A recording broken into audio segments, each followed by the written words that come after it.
শুভেচ্ছা সহ আমন্ত্রণ প্রত্যেককে নিলয় গ্রিন ব্লক এটিএন সংলাপে আপনাদের সাথে আছি আমি আমিনুল মজলিস। দর্শক, আপনারা জানেন সমসাময়িক ও জনগুরুত্বপূর্ণ বিভিন্ন বিষয় নিয়ে আমাদের আলোচনা অনুষ্ঠান। আমরা আজ কথা বলবো দেশের সামগ্রিক অর্থনীতির চ্যালেঞ্জ ও সম্ভাবনা নিয়ে। ডলারের বাজার, কর্মসংস্থান, বিনিয়োগের গতি, দ্রব্যমূল্য প্রতিটি বিষয় নিয়েই উদ্বেগ উৎকণ্ঠা যেমন রয়েছে ব্যবসায়ীদের মধ্যে নানামুখী মিশ্র প্রতিক্রিয়া। সেই সব বিষয়গুলো নিয়ে আমরা আলাপ করব। বিগত 17 বছরে অর্থনীতির ভেতর যে ক্ষত তৈরি হয়েছে, ইন্টারিম গভর্নমেন্টের পর নির্বাচিত সরকার এসেছে, তাদেরও বেশ কিছু উদ্যোগ আছে। এই উদ্যোগের ফলে কতটা ইতিবাচক ধারায় ফিরবে অর্থনীতি, সেই বিষয়গুলো নিয়েই আমরা আলাপ করব। সঙ্গত কারণেই আমাদের আজকের আলোচ্য বিষয় আমরা রেখেছি অর্থনীতির সংকট না সম্ভাবনা। এ বিষয়ে আলাপ করবার জন্য স্টুডিওতে রয়েছেন দুজন সম্মানিত অতিথি। আমাদের সাথে রয়েছেন Bangladesh reconditioned vehicle importers and dealers association বারভিডার সম্মানিত সভাপতি জনাব আব্দুল হক, রয়েছেন Dhaka chamber of commerce and industries DCCI এর সাবেক সভাপতি জনাব শামস মাহমুদ। আপনাদের দুজনকে অনুষ্ঠানে স্বাগত। প্রিয় দর্শক, আপনারা যারা অনুষ্ঠান দেখছেন, আশা করছি পুরো অনুষ্ঠান জুড়েই আপনাদেরকে সাথে পাবো। আপনাদের জ্ঞাতার্থে জানিয়ে রাখি, অনুষ্ঠানটি সরাসরি ফেসবুকেও সম্প্রচারিত হচ্ছে। সেক্ষেত্রে facebook.com/ATN বাংলা অনলাইন এই লিঙ্কে ক্লিক করলে আপনারা অনুষ্ঠানটি দেখতে পাবেন। কথা না বাড়িয়ে আমরা চলে যাব মূল আলোচনায়। প্রথমেই জনাব আব্দুল হক, আপনাকে দিয়ে আলোচনা শুরু করছি। কেমন আছেন আপনি? অনেক ধন্যবাদ। ভালো আছি। কেমন আছে দেশের অর্থনীতি? অর্থনীতি যেটা আপনি বলছিলেন প্রারম্ভেই, যে আমরা এত বড় কতগুলো শক কাটিয়ে উঠে এসেছি। আমার তরুণ ব্যবসায়িক নেতা আছেন, ঢাকা চেম্বারের প্রাক্তন প্রেসিডেন্ট, উনি হয়তো বলবেন। আমি হয়তো আমার লাইন দিয়ে একটু বলতে পারি প্লিজ। যে আমাদের অটোমোবাইলের মার্কেটটা এত বড় একটা শকের পরে অ্যাকচুয়ালি এখনো পর্যন্ত ঘুরে দাঁড়াতে পারেনি। তো আমি বলবো যে এটা হয়তো একটা ইঙ্গিত যে মানুষ যাদের যে শ্রেণীর কাছে অর্থবিত্ত ছিল, একটা বড় রকমের শ্রেণী কিন্তু দৃশ্যপট থেকে অদৃশ্য হয়ে গেছেন। তাদের অর্থগুলো, তার টাকা পয়সাও কিন্তু তারা লুকিয়ে রেখেছেন, অথবা নিয়ে গেছেন, লুকিয়ে রেখেছেন অনেক বেশি, আমি বলবো। আচ্ছা, তো এটাকে স্বাভাবিক করা এটা এত বড় একটা বেদনাকর কিংবা রক্তাক্ত অধ্যায়, যেটা সারা পৃথিবী অবলোকন করেছে। এবং বিশ্বের 1 নম্বর নিউজ ম্যাগাজিন দ্য ইকোনমিস্ট যেটাকে আখ্যা দিয়েছিল বাংলাদেশ বিগিনস অ্যাগেন, মানে বাংলাদেশের নবযাত্রা হিসেবে তারা এটাকে উল্লেখ করেছিলেন। এবং সেটা কত গুরুত্বপূর্ণ যে বাংলাদেশের এই ট্রেন্ডটা, সেটা কিন্তু ইতিমধ্যেই কিন্তু নেপাল, শ্রীলঙ্কা এবং তারপরে ভারতের মধ্যেও কিন্তু প্রভাব বিস্তার করেছে, যেটা আমরা মনে করছিলাম সারা পৃথিবীতে হয়তো এর প্রভাব হবে, জেনজি রাইজ ইত্যাকার।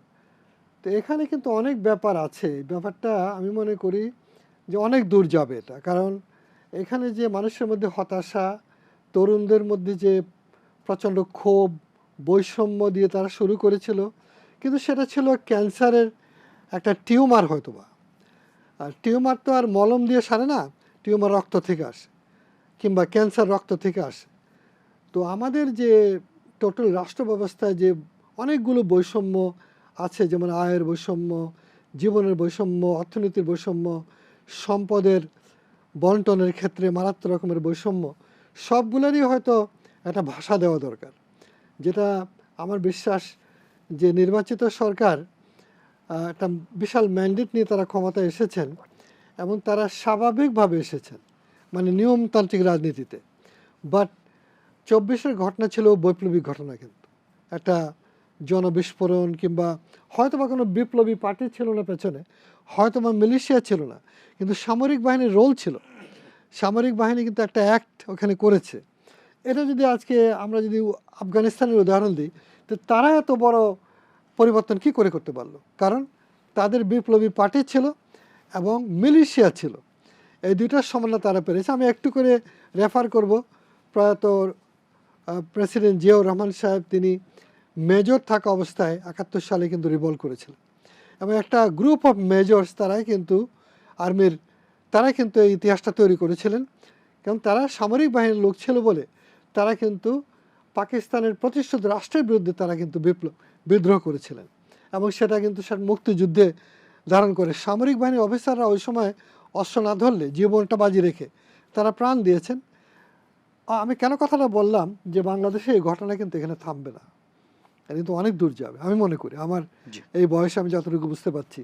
সেই জন্য এখানে কিন্তু সরকারগুলোর উচিত হবে সবসময় সংস্কার করা, পরিবর্তনের জন্য কাজ করা, এবং অর্থনীতির মধ্যে যে বৈষম্যগুলো আছে, শাসন প্রশাসনে যে প্রয়োজনীয় পরিবর্তন দরকার, শিক্ষার ক্ষেত্রে যে পরিবর্তন দরকার, রাষ্ট্রের মৌলিক কাঠামোতে প্রোঅ্যাক্টিভলি মানে সৃজনশীল হওয়া দরকার, এটা কিন্তু করতে হবে। অন্যথায় আপনি এত বিশাল একটা পার্টি, আওয়ামী লীগের মতো পার্টিকে দূরে রেখে মানে খুব শান্তিতে আপনি সব করবেন, রেখে তো কখনো হবে না। অতএব আপনাকে কিন্তু অ্যাকোমোডেট করতে হবে সবগুলোকে। আচ্ছা। অপরাধীদেরকে আপনি ট্রায়াল করবেন, কিন্তু রাজনীতিক, যেটা জাপানের জাইকার প্রেসিডেন্ট কিন্তু বলে গিয়েছিলেন, একটা একটা করে শব্দ বলছেন, পলিটিক্যাল স্টেবিলিটি, এক শব্দ, বেশি বলেন নাই, কিন্তু আপনাকে বুঝতে হবে যিনি কেন কী কথা বলছেন। তারপরে বলছেন নীতিমালার সাস্টেনেবিলিটি, Right. কতটুকু ডিপেন্ড করা যায়, উনি নির্বাচন করতে আসবেন, can you depend on your policies, এটা কিন্তু ইঙ্গিত করেছেন। তার মানে কি, মানে পলিসিটা লং টার্ম হতে হবে, শুধু পলিটিক্স না, পলিসি। পলিসি হতে হবে ডিপেন্ডেবল, যে নির্ভর করা যায়। অতএব এখানে অনেক ব্যাপার আছে বাংলাদেশে যেগুলো আমি মনে করি যে কেবলমাত্র জাস্ট একটা ইলেকশন করলেন, আপনি ক্ষমতায় আরোহণ করলেন, এটা কিন্তু গ্যারান্টি করে না। দেখুন আমি মনে করি সরকারের সময় মাত্র 5 মাস গেছে, বেশি সময় যায়নি। এখানে অনেক বিজ্ঞ, প্রাজ্ঞ, অভিজ্ঞ রাজনীতিবিদরা আছেন। মির্জা ফখরুল সাহেবের মতো লোক আছেন, রিজভী সাহেবদের মতো লোক আছেন, ডক্টর মঈন খানের মতো লোক আছেন, খান সাহেব, নজরুল ইসলাম খানের মতো অনেক সিনিয়র আমি মনে করি যে লিডাররা আছেন যারা এটা ফিলোসোফাইজ করবেন, দর্শনটা সামনে আনবেন। এবং তরুণরা যারা, আমি বলবো তারেক রহমান সাহেব তুলনামূলক অনেক তরুণ, তিনি তার তারুণ্য দিয়ে সেটাকে এগিয়ে নেবেন, এই সময়টা হবে। এবং গ্লোবাল প্রেক্ষিত আছে, আমেরিকানরা বিনিয়োগ করতে চাচ্ছে, জাপানিরা বিনিয়োগ করতে চাচ্ছে, চাইনিজরা বিনিয়োগ করতে চাচ্ছে, সবটা মিলে আমাদেরকে এই যে এখন পতিত অর্থনীতি, আপনি 17 to 18 বিলিয়ন ডলার একটা গ্রুপ নিয়েছে এই অর্থনীতি থেকে, এর ঠিকই আছে কেমন করে? আমার মনে হয় আমাদের তরুণ নেতারা বলবেন। আমি রিয়েলি ওয়ান্ডার যে বাংলাদেশের তো ব্যাংকরাপ্ট হয়ে যাওয়া উচিত ছিল, কিন্তু কেন হলো না, সেটা কিন্তু একটা মিরাকেল। সেটা হচ্ছে আমাদের যে 1.5 কোটি মানুষ বাইরে আছে, তারা প্রতিদিন টাকা পাঠাচ্ছে, আবার একটা গ্রুপ টাকা পাচার করে নিয়ে যাচ্ছে, তারা আমলা, তারা পুলিশে আছে, তারা সামরিক বাহিনীতে আছে, তারা বিচারপতি, তারা ব্যবসায়ী, আমার মতো ব্যবসায়ী, তারা কিন্তু এই রাষ্ট্রের ভিতর থেকে রক্ত নিয়ে চলে যাচ্ছে। ফলে এই সব জায়গায় রাষ্ট্রের বড় রকমের সংস্কার দরকার, এবং জি। আপনি দুর্নীতি থেকে আরম্ভ করে সুশাসনের ক্ষেত্রে আমি এইসব বহুদূর যেতে হবে জি, বাংলাদেশ। আমি একটু চ্যালেঞ্জগুলো শুনবো এবং জনাব শামস মাহমুদ, আপনি একটু বলবেন যে রপ্তানির যে গতি বা রপ্তানির যে প্রবৃদ্ধি আমরা বলি, সেটিকে কেমন ধারায় দেখছেন, সেই প্রত্যাশাটা কেমন, সাম্প্রতিক সময়ের যে ট্রেন্ড, সেই তার বিবেচনায় বা তার আলোকে আপনি একটু উল্লেখ করবেন। না, আপনি যদি দেখেন যে আমাদের আম, গত 9 মাস নেগেটিভ গ্রোথ, হ্যাঁ, এটা হলো বাস্তবতা। আচ্ছা। এখন রিজনগুলো যদি আপনি বিশ্লেষণ করেন, এখানে রিজনগুলো কিন্তু অনেকগুলো মানে জিনিস চলে আসে। মেজরিটি যে রিজনগুলো আছে এটা কিন্তু মানে আমরা ক্রিয়েট করিনি, এটা external shock. For example, middle ইস্টে যে যুদ্ধ যেটা হচ্ছে, তারপরে আপনার ট্রাম্পের যে অ্যাডিশনাল যে ট্যারিফ যখন নির্ধারণ করলো, এগুলো সবগুলো একটা নকডাউন এফেক্টের জন্যই কিন্তু এই ধারাবাহিকতায় আমাদের নেগেটিভ গ্রোথটা হচ্ছে। এটার কারণটা হলো যখন ট্রাম্প ট্যারিফ দিল, ট্যারিফ তো শুধু বাংলাদেশে হ্যাঁ, দেয়নি। সব দেশে দিয়েছে, কিন্তু তখন বাংলাদেশের 50% এক্সপোর্ট করি আমরা ইউরোপিয়ান ইউনিয়নে। ওয়েল, হ্যাঁ, আর largest market is the US, and বাকি যেগুলো আছে ওগুলো ধরেন 20% এরকম সব কিছু মিলিয়ে, কিন্তু লার্জেস্ট ব্লক ছিল ইউরোপিয়ান ইউনিয়ন। যখন আমেরিকা যখন স্পেশালি চায়নার উপর যখন অ্যাডিশনাল ট্যারিফ মানে হায়েস্ট স্ল্যাবটা দিল, তখন যেটা হয়েছে, চায়নায় আমেরিকান মার্কেটটা হয়ে গেছে, কিন্তু আমাদের ভ্যালু অ্যাডেড যে প্রোডাক্টগুলো আমরা সবচেয়ে টাকা যেখান থেকে উপার্জন করতাম ইউরোপিয়ান ইউনিয়ন, ওইখানে Chinese extra capacity opened up. And তখন যেটা হয়েছে, আপনার একই জিনিস হয়েছে ভিয়েতনামে, চায়নায়, ইন্ডিয়া, পাকিস্তান, শ্রীলঙ্কা, সব দেশও হয়েছে। মানে ইনফ্যাক্ট শ্রীলঙ্কা মানে যে প্রোডাক্টগুলো, যে পণ্যগুলো রপ্তানি করে থাকে, these are value added products. আচ্ছা। ভিয়েতনামও কিন্তু ভ্যালু এডিশন প্রোডাক্টস, চায়নাও কিন্তু ভ্যালু এডেড প্রোডাক্টস। গত 9 মাস সবার নেগেটিভ গ্রোথ। সবার নেগেটিভ গ্রোথ, কিন্তু এখানে আবার পজিটিভ গ্রোথ আছে, যেমন কম্বোডিয়াতে আমরা দেখেছি দেয়ার ইজ সাম পজিটিভ ইয়ে, but those are different reasons. হ্যাঁ, ওগুলো ডিফারেন্ট রিজনের জন্য হয়েছে। তো এইসব কারণে আমাদের একটা নকডাউন এফেক্ট যেটা হয়েছে, প্রত্যেকটা দেশে এখন over capacity, inflationary effect world wide, সব যে যুদ্ধের কারণে তেলের দাম বেড়ে গেছে, বাসার বর্গেজের প্রাইস বেড়ে গেছে। আর আরেকটা হলো যে আপনার ইনফ্লেশন, বাংলাদেশে কিন্তু ইনফ্লেশন একরকমভাবে এফেক্ট করে, বাইরের দেশে অন্যভাবে এফেক্ট করে। বাংলাদেশে 90% আপনার যে লোনগুলো আমরা নিই, হ্যাঁ, দিজ আর ইন্ডাস্ট্রিয়াল লোন, 10% থাকে কনজিউমার লোন। এক্সপোর্ট যে মার্কেটগুলো, ইউরোপিয়ান ইউনিয়ন অ্যান্ড আমেরিকা, এখানে কমপ্লিটলি উল্টা। আচ্ছা 90% is consumer loan, 10% is industrial loan. ওনারা ক্রেডিট কার্ডে জিনিস কিনে, ওটা গাড়ি কিনে লোনে, বাসা কিনে মর্গেজে, ইভেন দৈনন্দিন যে শপিং করে এটা ক্রেডিট কার্ডে কিন্তু ভাগ ভাগ করে পেমেন্ট করে। তো ওরা কিন্তু সব একটা ক্রেডিটের উপর চলে। তো ওখানে inflation has a drastic effect on consumption. So আগে যে লোক ধরেন 3টা প্যান্ট কিনতো অথবা 2টা শার্ট কিনতো, উনি এখন একটা প্যান্ট একটা শার্ট এটার উপর খরচ করছে। তো এটার কারণে আমাদের কনজামশন কমে গেছে, 1 নম্বর। 2 নম্বর হলো যে একই সাথে এখানে মিডল ইস্টে যে যুদ্ধ যেটা লেগেছে, এটার যে এফেক্ট যেটা আছে, আমাদের রেমিটেন্সে কিন্তু লাস্ট 2 মাস আপনি যদি দেখেন নেগেটিভ গ্রোথ। সো এটাও কমছে। তো সব কিছু নিয়ে যেটা হচ্ছে, প্লাস এখানে আমাদের কিছু স্ট্রাকচারাল কিছু উইকনেস ছিল, যেটা এই মানে আনফর্চুনেটলি এই সরকার এখন এটা নিয়ে ডিল করছে, স্পেশালি এনার্জিতে। এনার্জি সিকিউরিটির যে কোয়েশ্চেন, এখন যেমন আপনি যখন কথা বলবেন ব্যবসায়ীদের সাথে, সবাই একই কথা বলবে যে গ্যাসের সংকট, ইলেকট্রিক সংকট। কিন্তু এই জিনিসটা কিন্তু আমরা 2020 সালে আমি যখন ঢাকা চেম্বারের সভাপতি ছিলাম, আমি একটা সেমিনার অর্গানাইজ করি। তখন তৎকালীন যিনি আমাদের এনার্জি মিনিস্ট্রির দায়িত্বপ্রাপ্ত স্টেট মিনিস্টার ছিল, উনি চিফ গেস্ট হিসেবে আসে। উনি এসে তখন একটা কথা বলে যে পুরো দেশ যদি আমরা গ্যাস এক্সপ্লোরেশনের কথা যখন উঠালাম, যে এইদিকে মনোযোগ দিতে লাগবে, তখন উনি বলেছিল আপনি পুরো বাংলাদেশ যদি ফুটা করে ফেলেন, 1 ফোঁটা গ্যাস বের হবে না। So this was their thought process. And ওইটার পরে দ্য রিজন ওরা গ্যাস এক্সপ্লোরেশন করে না, পরে যেমন হোয়াইট পেপার অনেক কিছু বের হয়ে আসছে যে একটা অলিগার্ক সিস্টেমে ধরেন আপনার এই ইলেকট্রিসিটি সাপ্লাই, জেনারেশন, এটা একটা কয়েকজনের গুটি কয়েক 20 জন অথবা 15 জনের হাতে যেমন ছিল, ওনারা ব্যবসা করে বাইরে ধরেন টাকা পাচার করেছে, অথবা মানে সরকারের সাথে সমন্বয় করে যে কলিউশনাল বিজনেস যেটা বলা হয়, ওরকম ব্যবসা করেছে। তো at the end of the day, because of that policy, আমাদের কিন্তু মানে সত্যিকার অর্থে একটা ন্যাশনাল এনার্জি পলিসি আমরা ওইভাবে পাইনি। হ্যাঁ, সোলারের কথা আমরা বলতাম, যে মানে কথা বলতাম, হ্যাঁ সোলার করতে লাগবে, এই করতে লাগবে, কিন্তু দেখেন আজকে পর্যন্ত ইভেন এই গভর্নমেন্ট আসার পরও, এখানে আমি একটা জিনিস করে উল্লেখ করতে চাই যে এই সরকার আসার পরে একটা ভালো উদ্যোগ নিয়েছে যে সোলারের উপর ওনারা ট্রাস্ট দিয়েছে, গ্রিন এনার্জি ইয়ে করবে, যাতে ডিপেন্ডেন্স অন গ্যাস কমানো হয়।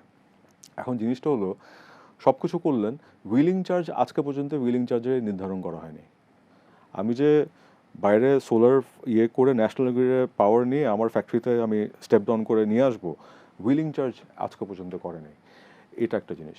2 নম্বর হলো আমাদের এনার্জি সিকিউরিটি এখন আরেকটা বার্নিং সোলার এক্সপেন্সিভ হবে, এটা তো এক্সপেন্সিভ মেগাওয়াট আপনি কত করে দিবেন? এখন এটা কিন্তু কি জেনারেলি এখন কিন্তু অলমোস্ট গ্যাসের যে দাম আর ইয়ের যে দাম অলমোস্ট সিমিলার। হ্যাঁ, প্রবলেমটা হলো যে বয়লার, টেক্সটাইল মিল যারা আছে, হ্যাঁ, যারা ব্যাকওয়ার্ড লিঙ্কেজে কাজ করে, ওনাদের সমস্যাটা ওইখানে। But still it is solution, not a foolproof solution, but it is a solution. তো ওখানে দেখছি কিন্তু আমাদের যে সমস্যা হয়ে গেছে, আমাদের যে G2G এগ্রিমেন্ট যেগুলো ছিল, এটা পুরো মিডল ইস্টার্ন বেস ছিল। আচ্ছা হ্যাঁ, সো ওখানে যেহেতু যুদ্ধ হচ্ছে, G2G এগ্রিমেন্ট ফোর্স ম্যাজর করে ক্যান্সেল করা হয়েছে। এখন অন্য দেশে যে আপনি G2G এগ্রিমেন্ট করতে যাবেন, ওনারা স্পট প্রাইসে ডাবল দামে বেচতেছে, আপনার সাথে এখন G2G এগ্রিমেন্ট কেউ করবে না। হ্যাঁ, সো শর্ট টার্ম সলিউশন কিন্তু আমরা দেখছি না বিকজ অফ দিস রিজন। হ্যাঁ, অ্যান্ড এখানে আরও যেটা ডেঞ্জারাস জিনিস হয়ে দাঁড়াচ্ছে, এটা হলো যে IMF-এর যে প্রেসক্রিপশন যেটা, ওখানে কিন্তু বলা হচ্ছে যে সাবসিডি, এনার্জি সাবসিডি উঠানো, আস্তে আস্তে পর্যায়ক্রমে উঠানো। আচ্ছা সো সরকার তো আমরা যেটা পত্রিকায় দেখেছি যে IMF থেকে লোন নেবে। So this is part of it. আপনার যে দাম বাড়ছে, সরকার তো ইচ্ছা করে যে বাড়াচ্ছে এমন না, ওনারা বাধ্য হয়ে বাড়াচ্ছে because of external factors. But IMF-এর চুক্তি অনুযায়ী কিন্তু ওখানেও কিন্তু এটা আছে। সো এটাও একটা সামনে সমস্যা হয়ে দাঁড়াবে। মানে সাবসিডি কমাতে হবে। সাবসিডি কমাতে লাগবে, যখন সাবসিডি কমানো না হলে তো এখন সে লোন পাবে এখন না। দেখেন, এখন আমরা নাম্বার ওয়ান এনার্জি যে সংকট যেটা হচ্ছে, গ্যাস ইলেকট্রিসিটি, এক নম্বর হলো আমার প্রোডাক্টিভিটি কমছে, ফ্যাক্টরিতে কন্টিনিউয়াস আমার প্রোডাকশন করতে পারছে না, আমার স্পেয়ার পার্টস কনজাম্পশন বেড়ে গেছে। সেকেন্ডলি, আমার যারা কর্মী আছে, স্পেশালি গার্মেন্টস সেক্টরে যারা কাজ করে, ওনারা আগে ধরেন যে বাসে যাতায়াত করতো ওটা গ্যাসে চলতো, কিন্তু এখন ডিজেল নিয়ে ওটা চালাতে লাগছে, ওনাদের ভাড়া 3 গুণ ভাড়া দিচ্ছে, ওনার ডিসপোজেবল ইনকাম কমছে। তারপর একই সাথে এলপিজির দাম বাড়ানো হলো। হ্যাঁ, তো ওনারা যখন রান্ধে, যখন খাওয়া রান্না খাচ্ছে, করে। ওইটারও একটা কস্ট আছে। সো সব কিছুর একটা ইনফ্লেশনারি এফেক্ট কিন্তু এখানে আসবে। অ্যাট দিস আর আর যেটা মানে আরেকটা জিনিস যেটা হবে যে IMF এর চুক্তিতে কিন্তু আরেকটা জিনিস আছে যে টাকার এগেনস্ট দ্য ইউএসডি যে ইয়েটা হবে, হ্যাঁ, Devaluation করার এটা ক্ষেত্রে। ফ্রি ফ্লোটিং করার একটা শর্ত কিন্তু আছে। এটা যদি হয়, হক ভাই আমার থেকে বেটার বলতে পারবে, এইটার এফেক্টটা কিন্তু will create some instability for this government unfortunately. And এইটার একটা বড় যে জিনিসটা হবে ওটা হলো যে আপনার সাধারণ মানুষ যারা ফিক্সড ইনকামের মানুষ, ওনাদের স্পেন্ডিং পাওয়ারের উপর একটা বড় একটা প্রভাব আসবে আনফর্চুনেটলি। আর আইটা একটা যেটা বিরতি আসবে, নিয়ে আসবো আমি, হ্যাঁ, তারপরে জি। আমি এই বিষয়ে আরো বিস্তারিত শুনবো। প্রিয় দর্শক, নিলয় গ্রিন ব্লক এটিএন সংলাপে পর্যায়ে নিচ্ছি বিরতি, থাকুন আমাদের সঙ্গে।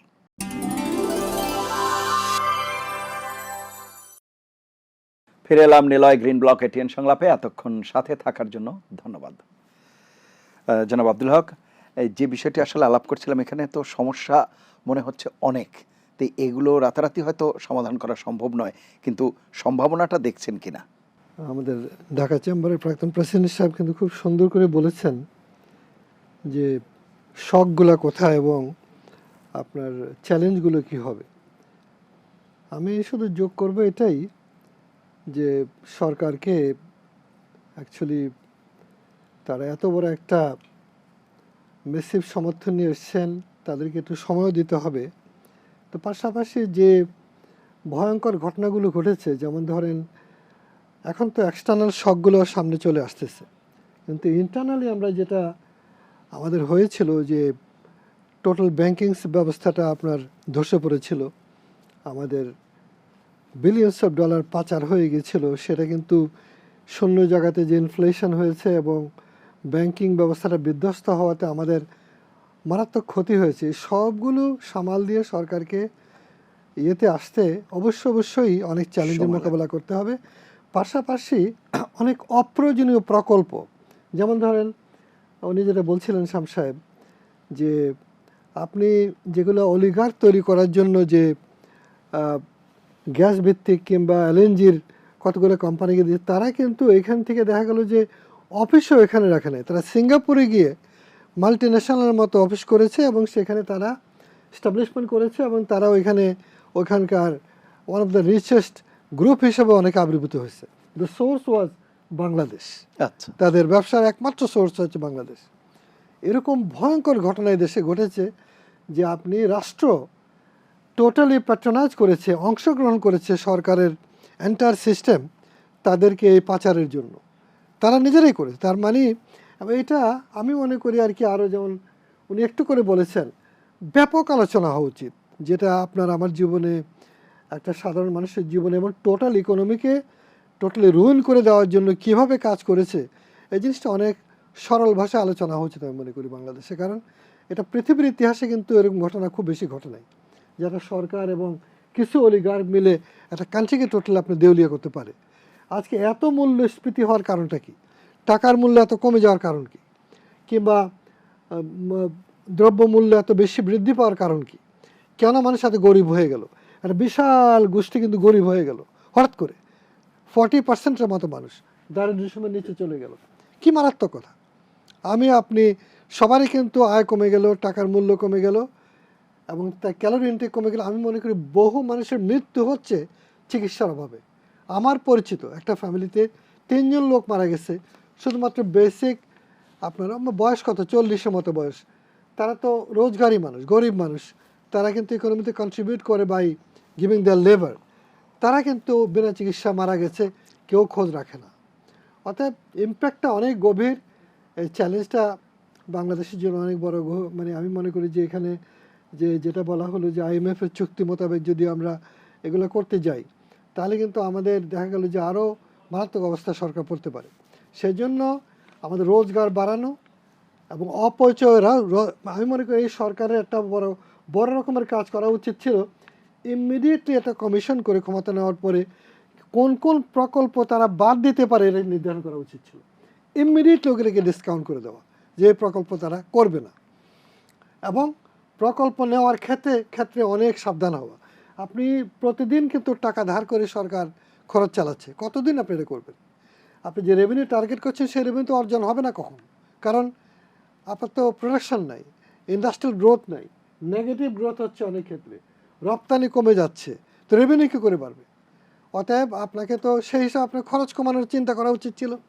এবং সরকারের রাজস্ব ব্যয় সীমাহীন, আপনার রাজস্ব ব্যয় দিয়েই কিন্তু সরকার রাজস্ব দিয়ে কিন্তু কোনো উন্নয়ন করতে পারে না, সবটাই ধার করে করতেছে। কারণ রাজস্ব ব্যয় এত বাড়ানো হয়েছে, বলা হচ্ছে অ্যাপার্টমেন্ট অ্যান্ড ডিপার্টমেন্ট, আপনি এত সবটাই কিন্তু আপনি অ্যাপার্টমেন্ট হাউজিংয়ে দিয়ে খরচ করছেন। সরকারি আমলাদের জন্য আপনি 5 স্টার 7 স্টার স্ট্যান্ডার্ডের কিন্তু অ্যাপার্টমেন্ট করেছে সরকার, এই যে স্ক্যাটনের মধ্যে এগুলো করেছে দেশে। অথচ জাপানের মতো দেশে আমি দেখছি সরকারি লোকেরা কত সিম্পল থাকে এবং সবার জন্য হাউজিং আছে জাপানে। আপনি গেলেও কিন্তু আপনাকে আপনি এটা সরকারি বাসা ভাড়া চাইতে ভাড়ায় কিনতে দেবে না। তো সেরকম যদি উন্নত বিশ্ব হয়ে থাকে আমরা কি করছি? আমি মনে করি অনেক কিছু করার আছে বাংলাদেশকে সাস্টেনেবল করতে গেলে, এবং বাংলাদেশের এই অবস্থাকে টেকসই করা এবং সেখানে বিনিয়োগ আনা অনেক বড় চ্যালেঞ্জিং ব্যাপার। আচ্ছা, আরেকটি ব্যাপার স্পেসিফিক যদি আপনার গাড়ির বাজারের ক্ষেত্রেই আসি, সেখানে কি আপনার কাছে মনে হয় কিনা এই নবনির্বাচিত সরকার আসার পর ট্যাক্সের যে বিষয়টি হয়েছে সেটি আপনাদের জন্য কতটা অনুকূল বা প্রতিকূল হয়েছে? আপনাকে অনেক ধন্যবাদ এই প্রশ্নটা তোলার জন্য। আমি এই কথাটা বলি, আজকে আমার এখানে একজন ঢাকা চেম্বারের প্রাক্তন প্রেসিডেন্ট আছেন। আমরা বলেছিলাম যে অটোমোবাইলসে একটা পলিসি করা হোক, যাতে আমরা এখন যে এমার্জিং একটা ইলেকট্রিক ভেহিকেলের ব্যাপার আছে সেটাকে ধারণ করার জন্য আমরা আইসি বলে ইন্টারনাল কম্বাশন ইঞ্জিন থেকে হাইব্রিড থেকে ক্রমশ ইলেকট্রিকে যাওয়া। তো সরকার অনেক সুবিধা ইলেকট্রিক ভেহিকেলকে দিয়েছে, আবার মধ্যবিত্তরা কিংবা এখানে যেটা বিশাল ইকোনমি আছে, কিন্তু এই ইকোনমিটাকে মাথায় রাখা দরকার মাননীয় অর্থমন্ত্রী, পরিকল্পনা মন্ত্রী এবং আমাদের ক্যাবিনেটের, যে এখানে লক্ষ লক্ষ মানুষ কিন্তু জড়িত আছে। তারা ইতিমধ্যে এই গাড়িগুলো চালায়, মেনটেন করে, রিপেয়ার করে, ওয়ার্কশপ আছে, এবং একটা ইউজড ভেহিকেলের আমেরিকার মতো দেশে কিন্তু বিশাল স্টেক আছে, এবং জাপানেও, ইউরোপে, ইংল্যান্ডে, যেখানে 1 মিলিয়ন গাড়ি বিক্রি হয় প্রতি বছর। আচ্ছা, 1 মিলিয়ন। সেখানে কিন্তু তারা পলিসি করেছে কি, তারা গ্র্যাজুয়ালি যাবে। তারা বলছে যে আমরা 2030 সালের মধ্যে 100% হাইব্রিডের চিন্তা করব, নর্মাল গাড়িকে সুবিধা দেওয়া হবে না। 35 সালে গিয়ে তারা ইলেকট্রিক, এরকম চিন্তা করেছে। আমরা তো এত ফাস্ট হতে পারবো না, আমাদের হয়তো 10 বছর একটা চিন্তা করতে পারি।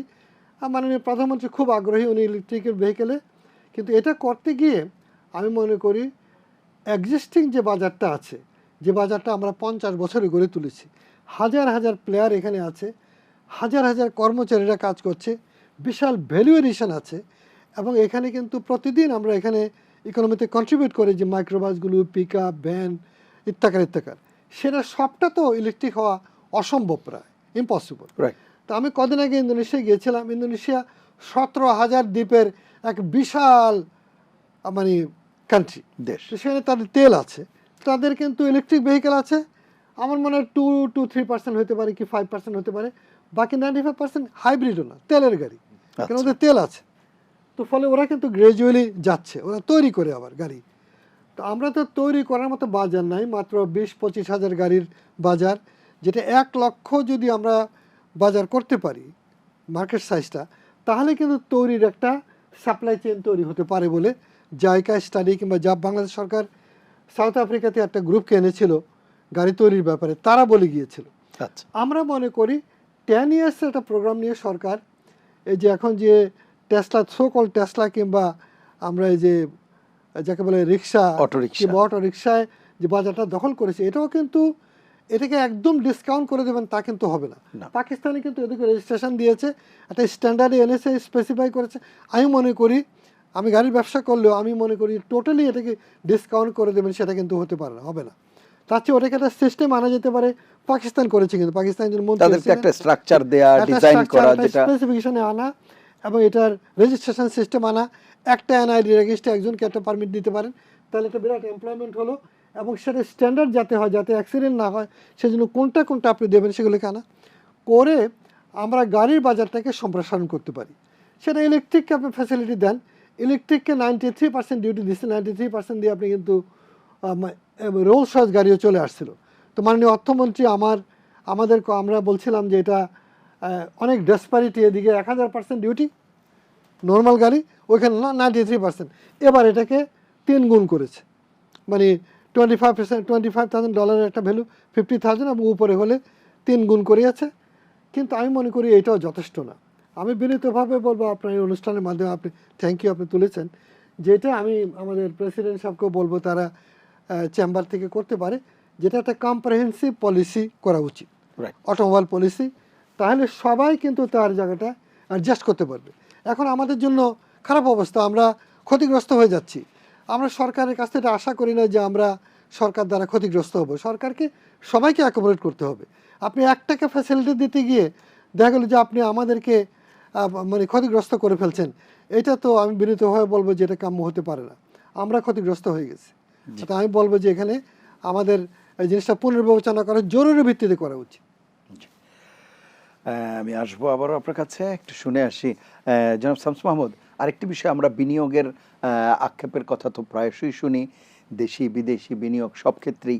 এই জায়গায় আপনার কাছে কি মনে হয় যে এই ইনভেস্টমেন্ট ফ্রেন্ডলি যে অ্যাটমসফিয়ার আমাদের ক্রিয়েট করা, সেই জায়গায় অবস্টেকেলগুলো কোথায় তৈরি হচ্ছে? দেখেন, আমরা এই যখন ইলেকশনটা হলো, we are all waiting for the election. আচ্ছা। কারণ আমরা যেটা মনে করি প্রাইভেট সেক্টরে, যে আপনার বিগত যে সরকার ছিল ওর থেকে তারপরে একটা ইন্টারিম গভর্নমেন্ট ছিল, তখন প্রাইভেট সেক্টর যেভাবে ক্ষতিগ্রস্ত হয়েছে, মানে এখানে কিন্তু সব কিছু একটা নকডাউন এফেক্ট। রাইট। হ্যাঁ, ওখান থেকে কিন্তু উঠতে অনেক কষ্ট হবে, এক নম্বর। তো we were all waiting for election, একটা ডেমোক্রেটিক ইলেক্টেড গভর্নমেন্ট যখন আসবে, স্পেশালি সামনে আমাদের এলডিসি গ্রাজুয়েশন করার জন্য আপনার এফটিএ করতে লাগবে, যাতে স্মুথ ট্রানজিশনটা হয়। আপনার এফটিএ লাগবে, পিটিএ লাগবে, তারপরে রিজনাল যে ব্লকগুলো আছে ওখানে জয়েন করতেও পার্লামেন্টের একটা অ্যাপ্রুভাল লাগে। সো তখন টেকনিক্যালি একটা ইয়ে ছিল যে আমরাই চাচ্ছিলাম যে ইলেকশন যত মানে দ্রুত সময় সম্ভব, দেন আমাদের যখন গ্র্যাজুয়েশন করবো আমরা, it will be smooth. So এটা হয়েছে, কিন্তু সরকার আনফর্চুনেটলি ধরেন they have inherited Some problem. মানে অল দ্য মানে নেগেটিভ ব্যাগেজ। আচ্ছা। হ্যাঁ, তো ওনারা এখন ডিল করছে। কিন্তু যেটা ভালো যে জিনিসটা হলো, সরকার ইতিমধ্যে অনেক কিছু অ্যানাউন্স করেছে, হ্যাঁ, যেগুলো positive. I think it is a right step, is a positive steps. কিন্তু হক সাহেব শুরুতে একটা কথা বলেছিল, we need to have inclusive political system. Right. হ্যাঁ, কারণ আমি একটা উদাহরণ দিই, যেমন বিগত দিনে যারা ক্ষমতায় ছিল, ওনারা যদি ধরেন বাংলাদেশে নাই, ওনারা ধরেন বাংলাদেশে অবস্থান করছেন এখন, কিন্তু যদি বলে যে ডিসেম্বরে আসবে অথবা আগামী বছর আসবে, এটা কিন্তু যিনি ইনভেস্টমেন্ট করবে ওনার একটা স্টেবল একটা অ্যাটমসফিয়ার চায়। এই একটা স্টেটমেন্ট কিন্তু ইজ এনাফ একটা কোম্পানির জন্য to withhold the investment in Bangladesh. আচ্ছা। এটা আপনি যতই গ্যারেন্টি দেন, হ্যাঁ, ওনারা করবে না। স্পেশালি উনি জাপানের সাথে অনেক closely related, I know the Japanese very well. ওনারা কিন্তু এগুলো সব পর্যবেক্ষণ করে। হ্যাঁ, so these are very important things. Energy security long term একটা রোড ম্যাপ যদি না দেন, এটাও একটা ইয়ে করবে। ফাইন্যান্সিয়াল সেক্টর, যেমন মানে উই হ্যাভ টু অ্যাকনোলেজ যে আসার মনসুর সাহেব তখন যে পদক্ষেপগুলো নিয়েছিল, আমাদের কিন্তু যে মেজর যে শকটার ভয়টা ছিল, উনি কিন্তু ওটা অনেকভাবে কিন্তু কাটিয়ে একটা স্টেবিলিটি এনেছে। ওখান থেকে কিন্তু এখন যেমন এখন বর্তমান যিনি গভর্নর আছে, উনিও বাংলাদেশ ব্যাংকের অনেকগুলো পলিসি আছে যেগুলো আমরা দেখছি যে আসছে। These are all investment friendly. হ্যাঁ, প্রবলেমটা হলো এটা বাস্তবায়ন করবে কি সরকার? কিন্তু সরকারের একটা ভিশন দিচ্ছে, হ্যাঁ, which is aligned with the private sector, which is aligned with investment friendly একটা ইয়েতে, কিন্তু এটা বাস্তবায়ন করবে কারা? The bureaucracy. এই বিউরোক্রেসি তো গত 20 বছর যদি দেখেন এনারাই ছিল, ওনারা তো চেঞ্জ হয়নি। সো বিউরোক্রেসি, যেমন এলডিসি গ্র্যাজুয়েশন করার জন্য কিন্তু প্রাইভেট সেক্টর অলরেডি আমরা কিন্তু রেডি হচ্ছি যে আমাদের ইনসেন্টিভ থাকবে না, থাকবে না, দাম বেড়ে দেবে, কীভাবে কম্পিট করব, নতুন মার্কেট কীভাবে বের করবো, আমরা নিজেরাই নির্ধারণ করছি, নিজেরাই মানে উই আর অ্যালাইনিং আওয়ারসেলফ যে এইভাবে আমরা প্রসিড করব। আমাদের আগের যে বিউরোক্রেসি ছিল, আমরা যখন মানে ধরেন মানে থার্ড ওয়ার্ল্ড কান্ট্রি হিসাবে ট্রিট করা হতো আমাদেরকে, আমরা এইড ডিপেন্ডেন্ট ছিলাম, তখন আমাদের we had the finance bureaucrats, suit টুট পরে ওয়াশিংটন ডিসিতে গিয়ে কনসেশনাল ফাইন্যান্সিং বেস্ট রেটে ওনারা কিন্তু এইড নিয়ে এসে ডেলিভার করেছে। কিন্তু এলডিসি গ্র্যাজুয়েশনের পরে যে ইনভেস্টমেন্ট মুখী একটা ডাইনামিক একটা কুইক রিয়াকশন টাইমের একটা বিউরোক্রেসি হবে, এই চেঞ্জটা কিন্তু এখন পর্যন্ত আমরা দেখছি না। অ্যান্ড এরাই হবে সরকারের জন্য সবচেয়ে বড় অবস্টেকল অন ইমপ্লিমেন্টিং। কারণ সরকারের পলিসি ওনারা বলবে, মন্ত্রী মহোদয় বলবো উনি কী পলিসি চায়, এটা কিন্তু বাস্তবায়ন করবে কিন্তু বিউরোক্রেসি। এখন বিউরোক্রেসি যদি করতে গিয়ে, যেমন হক সাহেবের উনি যে পয়েন্টটা বলেছে, যেমন গাড়ির ব্যাপারে আমি একটা সিম্পল একটা কথা বলি। আমি ব্র্যান্ড নিউ গাড়ি কিনতে পারছি 60 লাখ টাকা দিয়ে, 65 লাখ টাকার ব্র্যান্ড নিউ একটা ইলেকট্রিক ভেহিকেল কিনলাম, কিন্তু আমার হলো যে স্পেশালি মিডল ক্লাস ফ্যামিলির একটা আকাঙ্ক্ষা থাকে একটা গাড়ি কেনার। হ্যাঁ, দিস ইজ অ্যাসপিরেশনাল একটা জিনিস। তো ওনারা তখন চিন্তা করবে যে আমি গাড়ির তো দাম তো আর কম না, আপনি তো 20 লাখ টাকার নিচে গাড়ি পাবেন না রিকন্ডিশন ছাড়া। হ্যাঁ, তো ধরেন একটা প্রিমিও কিনলাম 40 লাখ টাকা দাম, আমি কি জন্য টয়োটা ব্র্যান্ডটা কিনবো? কারণ টয়োটা আমি 5 বছর পরে 25 লাখ টাকা বেচতে পারবো। কিন্তু আমার 65 লাখ টাকার ব্র্যান্ড নিউ একটা ডিফারেন্ট দেশের ইলেকট্রিক ভেহিকেল কিনে 20 লাখ টাকায় আমি কি জন্য বেচবো? আমার তো ক্যাপিটাল, এটা তো আমার হালাল রোজগারের টাকা দিয়ে আমি একটা অ্যাসপিরেশনাল একটা গাড়ি কিনতেছি। রাইট। সো ওয়াই শুড আমাকে কেন এই বৈষম্যটা করা হবে? Why should I B force to go for that? হ্যাঁ, তো এই জিনিসগুলো কিন্তু আমাদের দেখতে লাগবে। তো এটা কিন্তু মন্ত্রীদের কাজ করবে। আমি আরো বিস্তারিত আপনার কাছে একটু শুনবো। এই জায়গা থেকে আপনি বলবেন, একটা বিরতি নিয়ে এসে আমরা এই আলোচনায় আসছি। প্রিয় দর্শক, নিলয় গ্রিন ব্লক এটিএন সংলাপে পর্যায়ে নিচ্ছে বিরতি, থাকুন আমাদের সঙ্গে।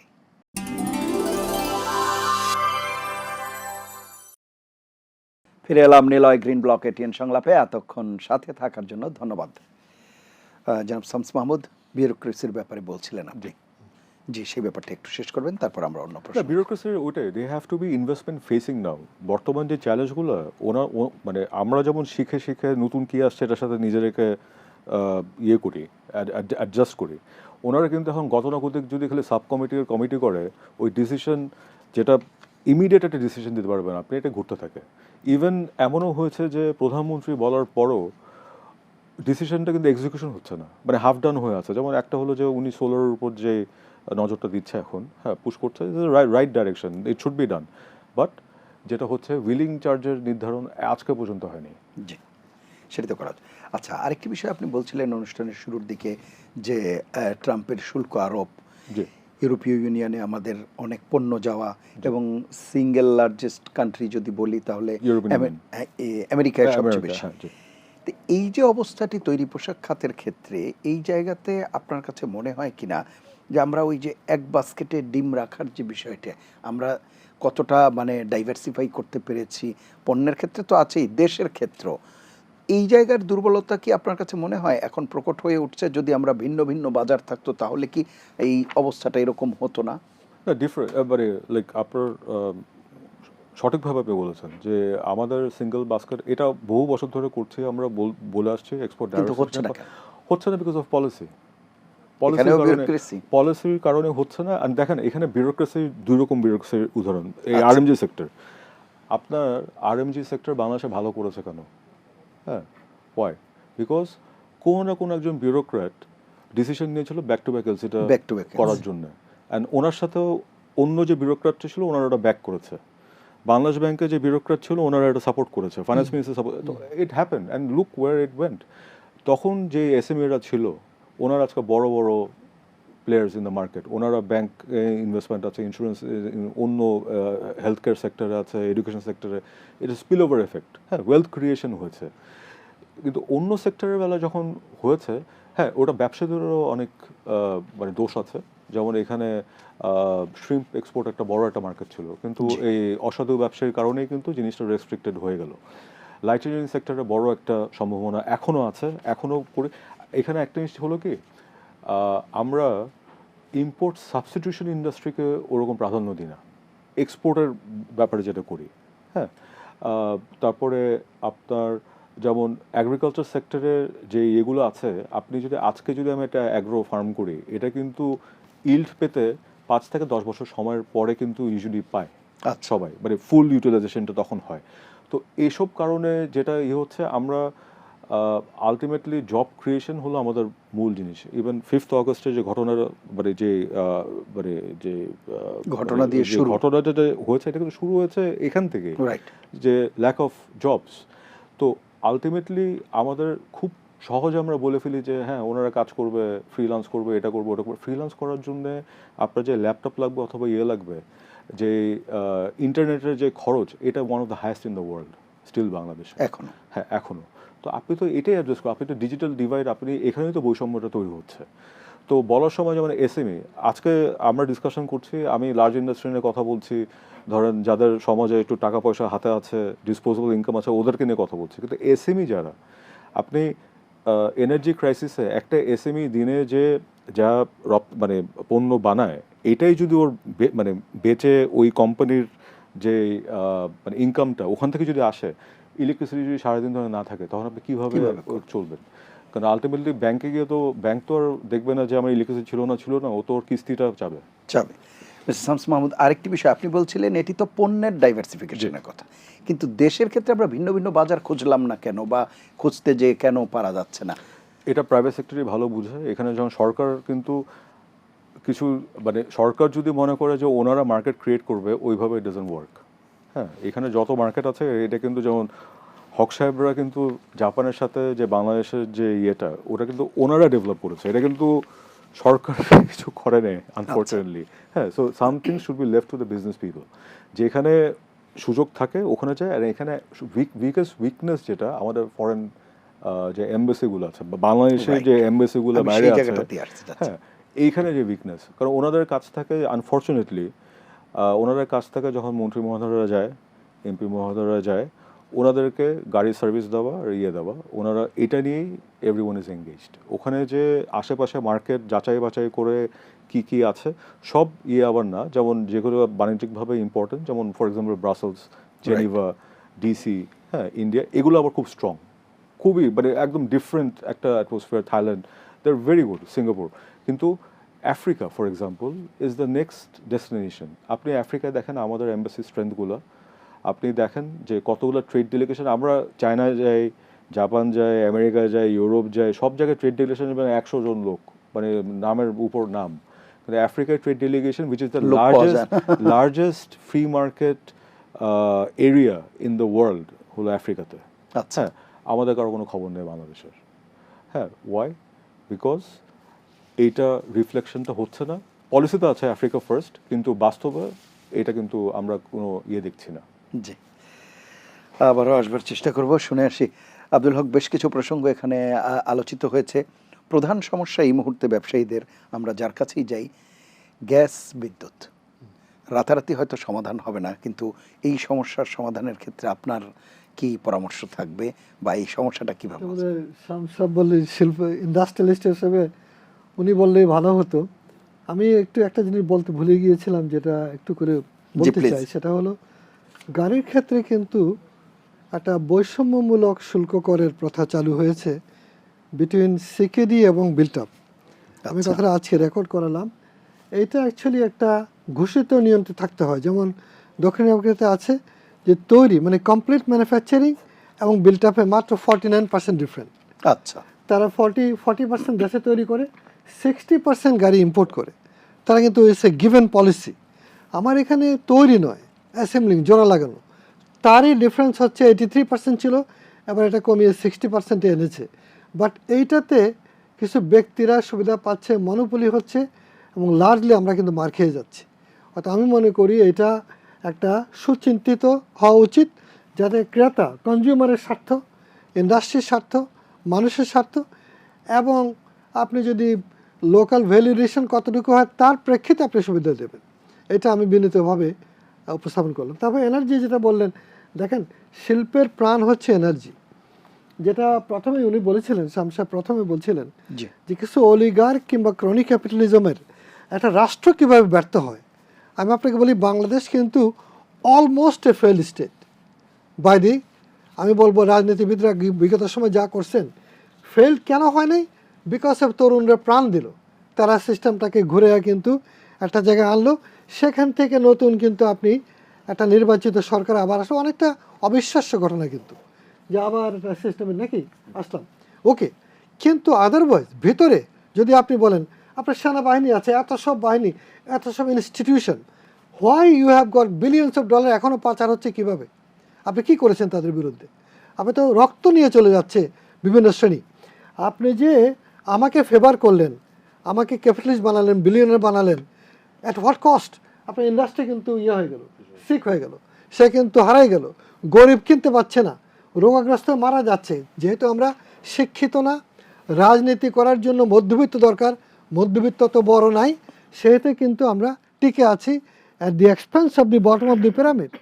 পিরামিডের নিচের মানুষেরা ক্ষমতাহীন, সে দিনের শেষে চিন্তা করে আমার খাবারটা হবে কিনা, তার এইসব রাষ্ট্রচিন্তা কিংবা তার নিরাপত্তা, তার যে অস্তিত্ব নাই, সে চিন্তা করার মতো তার প্রতিনিধিও নাই।